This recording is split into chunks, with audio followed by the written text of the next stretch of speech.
வணக்கம். இந்த அஜித் ஸ்டாம்ப் பேஜை பற்றி பேசின விஷயம் சமூக வலைத்தளத்தில் ரொம்ப பிரபலமாக போயிட்டுருக்கு.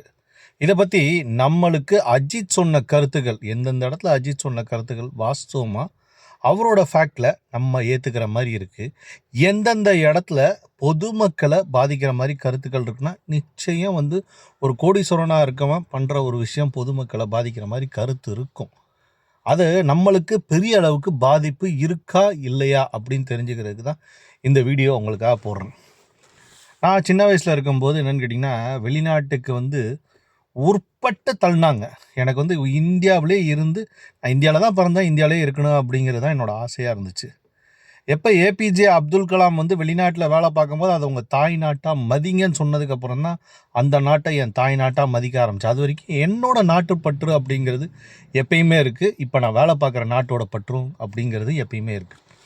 இதில் முக்கியமான விஷயம் என்ன சொல்லியிருக்காரு அஜித் அப்படின்னு கேட்டால், அந்த ஸ்டாம்ப் பேஜை பற்றி. அவரோட பொண்ணோட ஸ்கூலுக்கு சகலமாக போயிட்டு வர முடியல. கார் எடுத்துகிட்டு போனோன்னா எங்கேருந்தோ வராங்க பைக் எடுத்துக்கிட்டு 4-5 பேர், அவங்க விழுந்து சாகுறாங்களா என்ன ஏதுன்னு எனக்கு மனசு சங்கடமாக இருக்குது அப்படிங்கிற ஒரு வார்த்தையை பகிர்ந்துருந்தார். இது கேட்குறதுக்கு எனக்கு மனசு சங்கடமாக இருக்குது. இதுக்கான பதில் என்ன அப்படிங்கிறது அடுத்த வரியில் சொல்லும்போது, அடுத்து அஜித் என்ன சொன்னார்னு சொல்லும்போது நான் சொல்கிறேன். ஒரு இடத்துல போயிட்டு என்னன்னு கேட்டிங்கன்னா, மக்களை பார்த்துக்கிட்டு இருக்கும்போது இந்த இடத்துல கையை காட்டி அந்த இடத்துல பிளேடால் கிழிச்சிட்டாங்க. யார் ரசிகன், யார் என்னென்னு கேட்டிங்கன்னா அஜித் பிடிக்காதவங்கன்னே எனக்கு தெரியலை, ஏன்னா இவங்களெல்லாம் நான் பார்க்காதவங்க அப்படிங்கிறதையும் அஜித் பகிர்ந்துக்கிறார். சகலமாக வெளிநாட்டுக்கு கம்ப்யூட்டர் இன்ஜினியர் அப்படிங்கிறவங்க என்னென்னு கேட்டிங்கன்னா, நார்மலாக ஒரு மைண்டை ரிஃப்ரெஷ் பண்ணி ஒரு புதுசாக ஒரு நாலேஜ் கொடுக்குறவங்க. இவங்களாம் வெளிநாட்டுக்கு நான் சின்ன வயசாக இருக்கும்போது போனதுக்கான காரணம் என்னன்னு கேட்டிங்கன்னா, இந்தியாவில் அப்போதைக்கு ஏசியே கிடையாது. கம்ப்யூட்டர்லாம் நல்லா சுடும். இதில் உட்காந்து நான் வேலை பார்த்துருக்கேன்.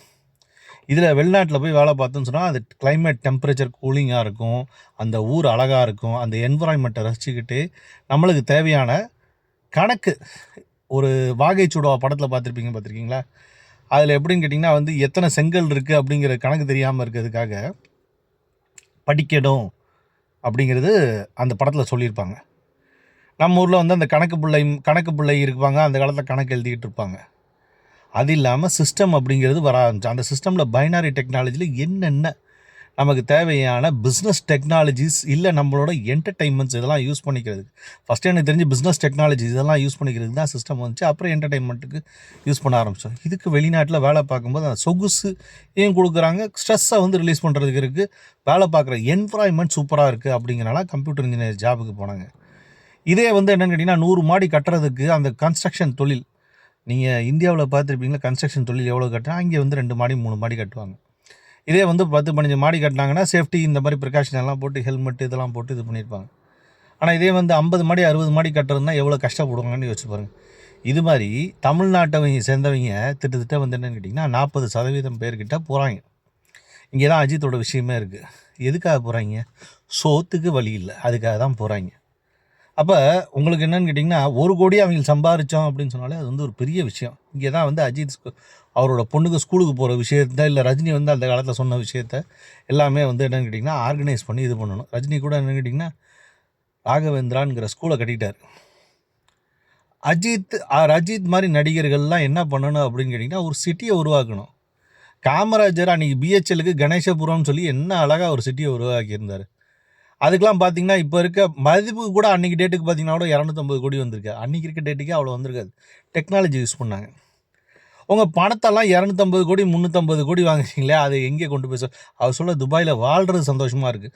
அப்போ கஷ்டப்பட்டு இங்கேயும் உழைச்சவன் என்னென்னு கேட்டிங்கன்னா உனக்கு 2000 இல்லை 250 டிக்கெட்டை கொடுத்து அவன் கஷ்டப்பட்டுக்கிட்டு இருக்கான். அங்கேயும் போய் கஷ்டப்பட்டுக்கிட்டு இருக்கான். அந்த கஷ்டப்பட்ட வாழ்க்கையில் சொகுசாக வாழணும் அப்படின்னு நினைக்கிறது நியாயமா அப்படிங்கிறது எல்லா நடிகர்களும் யோசிக்கணும். இதை இன்னும் தெளிவாக சொல்லணும் அப்படின்னு கேட்டிங்கன்னா வெளிநாட்டிலேருந்து என்னென்னு கேட்டிங்கன்னா ஒரு காரை இறக்கிட்டான் அப்படின்னு சொல்லிட்டு எல்லா நடிகரும் ரொம்ப பிரபலமாக பேசிகிட்டு இருப்பான். அந்த காரோட ஹிஸ்ட்ரி எடுத்து பார்த்தோன்னு வச்சுக்கோங்களேன், சாதாரண மெக்கானிக்கு அவனுக்கு அந்த பிடிச்ச மாதிரி ஒரு கார் ஆரம்பிக்கணும் அப்படின்னு சொன்னால் அந்த காரை ஆரம்பிச்சிருப்பான். சாதாரண மெக்கானிக்கு ஒரு கார் ஆரம்பிக்கணும்னு ஆசைப்பட்டா அப்போ இங்கே இருக்க நடிகர்லாம் எத்தனை கம்பெனி ஆரம்பிக்கலாம், கார் கம்பெனி ஆரம்பித்து நம்மளுக்கு வேலை வாய்ப்பை கொடுக்கலாம். இந்த மாதிரி வேலை வாய்ப்பெல்லாம் கொடுக்காம எங்களுக்கு அதாவது அந்த இளைஞர்கள்லாம் வேலை வாய்ப்பு கொடுக்காம அந்த சினிமாவோட அடிக்ஷன் அப்படிங்கிறது பண்ணுறாங்க. இதில் இந்த பிளேடு விழுந்ததுக்கப்புறமா தெரில அஜித் ரொம்ப நாள் படத்தில் நடிக்காமல் இருந்தாப்புல. அப்புறம் அவரே வந்து ஒரு காரணத்தை சொல்கிறாப்புல, சினிமா இண்டஸ்ட்ரியை வந்து என்னென்னு கேட்டிங்கன்னா ஒரு எந்த ஒரு இதுக்காக விட்டுக்கூட, ஏன்னா அதை நம்பி நிறைய பேர் இருக்காங்க அப்படிங்கிற ஒரு வார்த்தையை பகிர்ந்தார். இதுக்கப்புறம் சில கொள்ளைக்காரங்க இருக்காங்க, ட்ரஸ்ட் நடத்துகிறேன் அப்படி படிக்கிறதுக்கு ட்ரஸ்ட் நடத்துகிறேன்னு ஊரா விட்டு காசை வாங்கிட்டு அதில் 1% செலவழிச்சிட்டு அழுது பெரிய நடிகர் மாதிரி நடிச்சுட்டு ஒரு குடும்பமே இது பண்ணிகிட்டு இருக்கு. அதுக்கப்புறம் விஜய் என்னன்னு கேட்டிங்கன்னா 250 கோடி கிட்ட வாங்கிட்டு இருக்காங்க. அப்போ என்ன ஆகுதுன்னு கேட்டிங்கன்னா சினிமா மேலே வாழுது அப்படின்னு நினைக்கிற ஒரு கூட்டத்தை தாண்டி நம்மளும் சம்பாதிச்சு ஆகணும், இல்லாட்டி அந்த என்னன்னு அந்த என்னன்னு கேட்டிங்கன்னா அந்த மதிப்பு அப்படிங்கிறது இல்லாமல் போகுங்கிறனால பேமெண்ட் ஆஃப் த சீனியர் ஆக்டர்ஸோட ரேட்டு எகுறுது. அதுவும் நெப்போட்டிசம் தான் முக்கால்வாசி. விஜய்லாம் நெப்போட்டிசம் தான். நெப்போட்டிசம்ல நீங்கள் யாராவது சொல்லுங்கள், என்ன எஸ் ஏ சந்திரசேகர் மூலிமா விஜய் வரலைன்னு சொல்லுங்கள், இல்லை விஜயகாந்த் மூலிமா விஜய் வரலைன்னு சொல்லுங்கள். அப்படி வந்தாப்புலன்னா அது இல்லாமல் வந்தாப்புல நெப்போட்டிசம் இல்லைன்னு சொல்லலாம். அதுக்கப்புறம் வந்து கிஷ்டப்பட்டார் அப்படின்பாங்க. என்ன கஷ்டப்பட்டார்னு தெரியல. அவர் ஃபஸ்ட்டு படத்துலேருந்து கேரமனில் தான் நடிச்சுக்கிட்டு இருக்காரு. அதில் என்ன கஷ்டப்பட்டார் அப்படிங்கிறது நம்மளுக்கும் தெரியலை. ஸோ இது மாதிரி என்னன்னு கேட்டிங்கன்னா அவங்களுக்கு அதை சொல்லிக் கொடுக்குறாங்களா அப்படிங்கிறது கூட நம்மளுக்கு தெரியலை. அண்ணே விஜய்னு ஒரு கார் கம்பெனி ஆரம்பிங்கன்னு எதுக்குண்ணே ரோல்ஸ் ராய்ஸ்னு ஆரம்பிங்க. நம்ம விஜய்னு ஆரம்பிக்கிற கார் கம்பெனி அது வந்து ரோல்ஸ் ராய்ஸோட சூப்பராக இருக்கும்னே. நீங்கள் எதுக்கு ரசிகர் மன்றத்துக்குலாம் போகிறீங்க? அந்த கார் கம்பெனியில் வேலை பார்த்தாலும் ரசிகனோட இது வந்து ட்ரீம் கம் ட்ரூ லைஃப் அப்படிங்கிறது முடிஞ்சு போச்சு. ரோல்ஸ் ராய்ஸில் எனக்கு தெரிஞ்சு ஒரு 1,00,000 பேர் வேலை பார்ப்பாங்களா அப்படி இப்படின்னு இது பண்ணுறதுக்கு வெளிநாட்டு இதெல்லாம். இது ஏன் அவங்க ஒவ்வொரு கார் கம்பெனி ஆரம்பித்து, இல்லை ஒவ்வொரு பைக் கம்பெனி ஆரம்பித்து, இல்லை ஒவ்வொரு ப்ரெஷர் குக்கர் கம்பெனி நம்ம வீட்டில் சமைக்கிற எக்யூப்மெண்ட்ஸோட கம்பெனிலாம் ஆரம்பித்து அதில் வேலை வாய்ப்பு கொடுக்கறதுக்காக அந்த பணத்தை செலவு பண்ணணும்னு ஏன் யோசிக்கிறது இல்லை? ஒரு ஊரில் ஒருத்தன் ஒரு வீடு வச்சுருந்தா நியாயம். எப்படி ஒரு ஊரில் ஒரு வீடு வச்சுருந்தா நியாயம். வெளியூருக்கெலாம் போகிறான், அவனுக்கு வந்து என்னென்னு கேட்டிங்கன்னா ப்ரைவேசியாக வேணும்னு ஒவ்வொரு ஊரில் ஒரு வீடு வச்சுக்கிறான் அப்படின்னு சொன்னால் சரி பரவாயில்லப்பா, ஏதாவது இது பண்ணிக்கலாம். சென்னை மாதிரி பிஸி சிட்டியில் பிடிச்சிட்டு விஜய் என்னன்னு கேட்டிங்கன்னா ஒரு 50 கோடிக்கு ஒரு வீடு வாங்கியிருக்காப்புல. அது ட்ரீம்ஸ் கம் ட்ரூஸ் ஹவுஸுங்கிறாங்க. ட்ரீம் கம் ட்ரூஸ் ஹவுஸ்னால் என்னென்னு உங்களுக்கு தெரியுமாடாடே? எனக்கு உண்டா வீடு இல்லைடா. நான் ஒரு வீடு கட்டினேன் அப்படின்னு சொன்னால் அது ட்ரீம் கம் ட்ரூஸ் ஹவுஸ். அப்பா வீடு இல்லை கனவு காண்டுட்டு இருந்தேன் அப்படின்னு சொல்லிட்டு எத்தனையோ வீடு வச்சுக்கிட்டு இருக்கல, 250 கார் வச்சுட்டு நீ பாட்டுக்கு ஒவ்வொரு ஊரில் வீடை கட்டிக்கிட்டு இருக்க, மக்களுக்கு வந்து நல்லது செய்வேன் அப்படின்னு சொல்லி மக்கள் உன்ன இளைஞர்கள் முட்டாளாயிட்டு உன்னைய வந்து கொண்டு வரணும் அப்படின்னு சொல்லி ஆசைப்பட்டுட்டு இளைஞர்கள் காலேஜில் வர கத்திக்கிட்டு இருக்காங்க. அதுக்கு சில காரணங்களும் சொல்லிக்கிட்டு இருக்காங்க. என்னன்னு கேட்டிங்கன்னா ரிலீஜியஸ் பவர் உனக்கு ரொம்ப அதிகமாக போயிட்டு இருக்குன்னு சில பேர் சொல்லிக்கிட்டு இருக்காங்க. இன்னொருத்தர் என்னன்னு கேட்டிங்கன்னா director.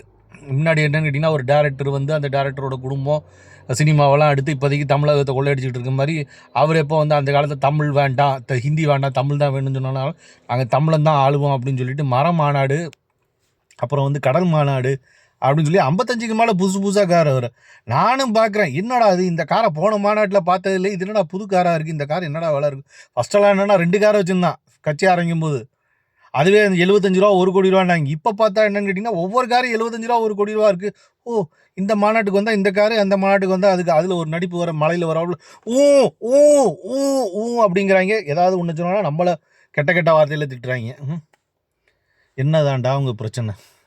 Gen Z kids, nepotism kids முடியலடா எங்களால். கஷ்டப்பட்டு உழைச்சி தாடியெல்லாம் வெள்ளையாகி நல்லா கருகருன்னு முடி இருக்கும்போது வந்து இந்த யூடியூப் பண்ண ஆரம்பிச்சேன்டா. தாடிலாம் வெள்ளையாகி இன்னும் சப்ஸ்கிரைபரும் வர மாட்டேங்குது, ஆளுங்களையும் மதிக்க மாட்டேங்கிறீங்களே, உண்மைக்கும் மரியாதைலாம் போச்சுடா. என்ன தாண்டா உங்கள் ஜென்சி பிரச்சனை? என்ன தாண்டா உங்கள் நெப்போட்டிசம் பிரச்சனை? எவனையும் வாழவே விட மாட்டிங்களாடா. வாழ்கிறவனை எப்போ பார்த்தாலும் எப்படியாவது எந்த அளவில் வந்து மிதிக்கலாங்கிறத பார்க்குறதே ஒரு வாழ்க்கையாக வச்சுட்டு இது பண்ணுறீங்களாடா. நாங்கள் அப்படி என்னடா உங்களுக்கு பாவம் பண்ணோம்? சாதாரண வாழ்க்கை, ஒரு வீடு, ஒரு காரு, சோத்து சாப்பிட்றதுக்கு சோறு, போட்டுக்கிறதுக்கு துணிமணி, இதை விட நாங்கள் ஏதாவது பெருசாக ஆசைப்பட்டோமாடா? அதுக்கு குறை வைக்கிற மாதிரி இந்த மாதிரி கொள்ளைக்காரன், அதாவது எப்படின்னா ட்ரெயின்லேருந்து வந்த கொள்ளைக்காரன் அவனை தீக்கிறேன்னு சொல்லிட்டு ட்ரெயினையே கொள்ளையடிக்கிற கொள்ளைக்காரங்களுக்குலாம் சப்போர்ட் பண்ணிகிட்டு இருக்கீங்களாடா நீங்கள். நாங்கள் எங்கே தான்டா போவோம்? ஏண்டா உங்களுக்கு தெரியலடா, 50% 60% ஜிஎஸ்டியில் இருந்தது. எலெக்ஷன் 2029 தான்டா பாஜகவுக்கு, 26 எலெக்ஷன் கிடையாதுடா. அது வந்துச்சுன்னா நம்மளுக்கு லாபம்டா. ஒரு ஸ்டேட் தான்டா எலெக்ஷனு தமிழகத்தில். மற்ற ஸ்டேட்லாம் இருக்குது. எல்லா ஸ்டேட்லேயும் தீபாவளிக்கு எல்லாம் வாங்குவாங்களே, அன்னைக்கு வந்து ஜிஎஸ்டியை கம்மி பண்ணி ஒரு பாஜக அப்படிங்கிற ஒரு கட்சியை ரிலீஸ் பண்ணியிருக்க. அது உங்கள் கண்ணுக்கு ஏன்டா தெரிய மாட்டேங்குதுன்னு தான்டா எங்களுக்கு தெரியவே மாட்டேங்குது. சத்தியமாக எனக்கு தெரியவே மாட்டேங்குதுடா. ஏன்டா ஒருத்தன் வந்துட்டு என்னன்னு கேட்டிங்கன்னா வந்து நானும் சரி என்னன்னு கேட்டிங்கன்னா ஏதோ கொஞ்சோண்டு ஜம்மு காஷ்மீரில் எத்தனையோ இடத்த வந்து ஆட்டையை போட்டாங்க, கொஞ்சோண்டு இடத்த வச்சுருக்காங்க. அந்த இடத்தையாவது போய் சுற்றி பார்க்கலான்னு போனால் அதில் போய் டொப்பு டொப்பு டொப்பு. டேய், நாங்கள் பிடிச்சா எந்த மதம் வேணால் மாறுறோம்டா, சத்தியமாக சொல்கிறோம்டா, சந்தோஷமாக மாறுறோம்டா. அதுக்காக ஏன்டா எங்களை போட்டு கொன்னுக்கிட்டு எங்களை வாழ விடாமல் இது பண்ணிக்கிட்டு ஈழத்தில் அழித்த மாதிரி தமிழகத்தில் அழிக்கணும்னு சொல்லி இப்படி கடந்து பாடா படுத்திக்கிட்டு இருக்கீங்கடா ஜென்சி கிட்ஸு. முடியலடா சாமி, முடியல.